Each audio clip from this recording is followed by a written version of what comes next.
Welcome to news world affairs. दोस्तों, आज हम बात करेंगे कि कैसे इंडिया वर्ल्ड की थर्ड लार्जेस्ट इकोनॉमी 2027 तक बन जाएगी जापान को पीछे छोड़कर। आइए देखते हैं पाकिस्तानी मीडिया की report. Hello to all. You are watching Breaking Barriers. I'm your host Alia. Khaleej Times की एक खबर मेरे सामने मौजूद है, उस पर बात की लेते हैं। खलीज टाइम्स में ये खबर कुछ घंटे पहले पब्लिश हुई है।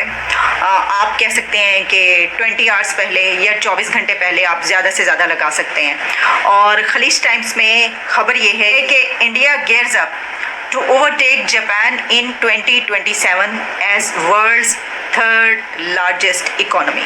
आप जानते हैं कि हम जियोपॉलिटिकल न्यूज़ पर बात करते हैं, हम जो दुनिया के बड़े बड़े मामला चल रहे हों, करंट अफेयर्स के, सियासत के, पाकिस्तान की सियासत पर भी हम बात करते हैं, लेकिन हम ऐसी खबरों पर भी बात करते हैं जो कि दुनिया के न्यूज़पेपर्स या दुनिया के मीडिया आउटलेट्स उसको पब्लिश कर रहे होते हैं। उसमें उन्होंने रिपोर्ट्स पेश की होती हैं, तज्जिए किए होते हैं। और खलीज टाइम्स की ये न्यूज़ ये कह रही है, ये खबर ये है कि India gears up to overtake Japan in 2027 as world's third largest economy। कि इंडिया जापान को बीट करने, पीछे छोड़ने और दुनिया की तीसरी बड़ी इकोनॉमी मईशत बनने के लिए gear up कर चुका है। अब इस खबर की डिटेल्स क्या है? हमने इस तरह की खबरों पे तो बात की है पहले, लेकिन हमने खलीज टाइम्स की इस न्यूज़ पर, ये नई खबर है तो इस पे हमने पहले बात नहीं की।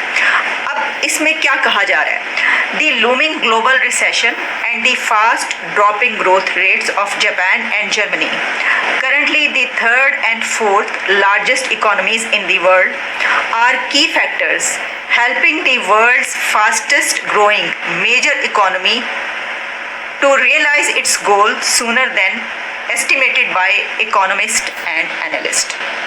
आप समझ सकते हैं कि इसका क्रक्स है, यानी उसमें ये कहा गया है कि ये जो हम आपके सामने रिपोर्ट पेश करें या हमने ये तज्जिया कैसे किया, हमने ये रिज़ल्ट कैसे निकाला, तो इसकी वजह ये है कि इस वक्त जो जर्मनी और जापान है वो उनकी इकोनॉमी जिस तरीके से आगे बढ़ रही है, या दुनिया का जो एक ग्लोबल रिसेशन है उसकी वजह से उनको जो मुश्किलात दरपेश हैं, उनको देख के ये एनालाइज किया है जो इकोनॉमिस्ट है उन्होंने।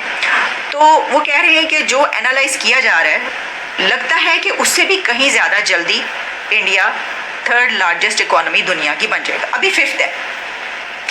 अच्छा, ये कह रहे हैं 2027। मुझे एक और जगह पर इससे मिलता जुलता एक और आर्टिकल या ख़बर मिली, लेकिन वो मैंने इसलिए इसमें शामिल नहीं की क्योंकि वो इंडिया के ही एक मीडिया आउटलेट की थी। तो हमें जब इस तरह की खबर देखते हैं तो कोशिश मेरी ये होती है कि हम न्यूट्रल वो लें, यानी ये कि अगर फ़र्ज़ करें ना हम अपनी बात करें तो हम अपने उसमें मीडिया में हम अच्छी खबर करेंगे, अपने उस पर छुपा जाएंगे बहुत सारी चीज़ें। लेकिन अगर कोई थर्ड पार्टी उसको कर रही होगी या कोई और उसको लिखेगा तो उसमें जितने भी लूप होल्स हैं, जितनी खामियां खराबियां हैं, वो भी उसको बयान करेगा। तो इसलिए मैंने कहा कि खलीज आ गया है 2028, जबकि इसमें कहा जा रहा है 2027। तो इसका मतलब है कि जो बाहर के एनालिस्ट हैं वो इसको ज़्यादा जल्दी होते देख रहे हैं, वो इसको अपनी नज़र से देख रहे हैं। अच्छा, अब इसमें अगर हम इसको इस तरीके से देख लें कि ये कहा जा रहा है कि नेक्स्ट 5 इयर्स जो है ना वो बिगेस्ट इकोनॉमी बनने की तरफ बहुत तेज़ी से वो जाने वाला है। और after the United States, China and China, a dream target to be achieved by default 2 years earlier than initially hoped for by the South Asian economy, ये बात कही गई है। और ये वाली बात IMF की तरफ से भी कही गई है, अगर आपको याद हो।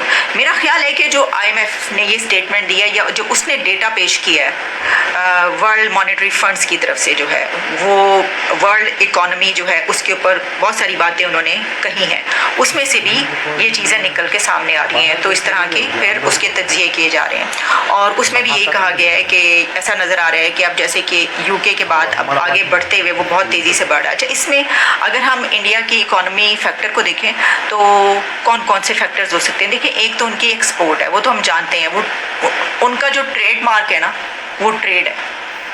ये कहा जाए तो गलत नहीं होगा कि इंडिया का ट्रेड मार्क इज़ ट्रेड। इतनी बड़ी उनकी ट्रेड होती है भाई पूरी दुनिया से, तो कमाल बात है ये। और उनके दोस्त दुश्मन कोई भी हो वो उनके साथ ट्रेड कर रहे हैं, जैसे मर्जी ताल्लुकात हो, जो भी हो। अच्छा, इसमें क्या है, उनका नुस्खा क्या है?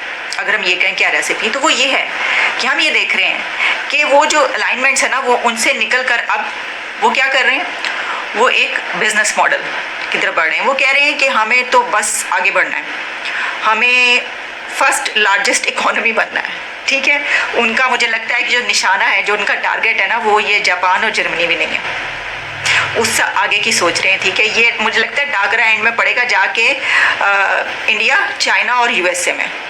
اور وہ جو ہم بات کرتے ہیں نا کہ دنیا میں کوئی بہت بڑی جنگ ونگ یا اس طرح کی چیزیں, وہ پھر صحیح جو سچویشن ہے نا, جو صحیح ریس ہے, وہ اس وقت سٹارٹ ہوگی.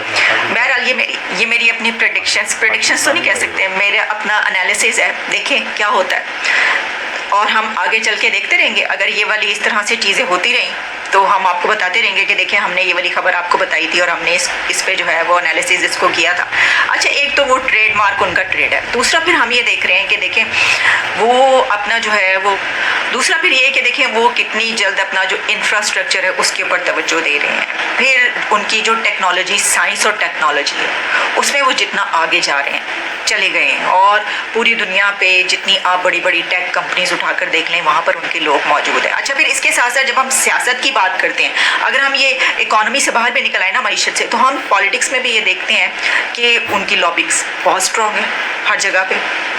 اور بہت سی ایسی چیزیں ہیں کہ جہاں پر ان کو جب وہ ان کی لابی ہونے کی وجہ سے وہ بہت آسانی سے اس میں سے جو ہے وہ پار ہو جاتے ہیں. یعنی جو ان کے ٹارگیٹس ہیں وہ جلدی اچیو کر لیتے ہیں, کیونکہ لوگ جب آپ کی ایک اسٹرینتھ موجود ہو اور آپ نے اپنے نوجوانوں کو پڑھا لکھا کر سائنس اور ٹیکنالوجی کا علم دے کر وہاں پر بھیجا ہو اور وہ وہاں پر رول کر رہے ہو, تو آپ کو اپنے کام کروانے میں کوئی مشکل تو نہیں ہوگی. آپ کو تو پھر دیکھیں نا, آپ کی ایک بڑی طاقت ہوگی, وہ بھی ان کے پاس موجود ہے.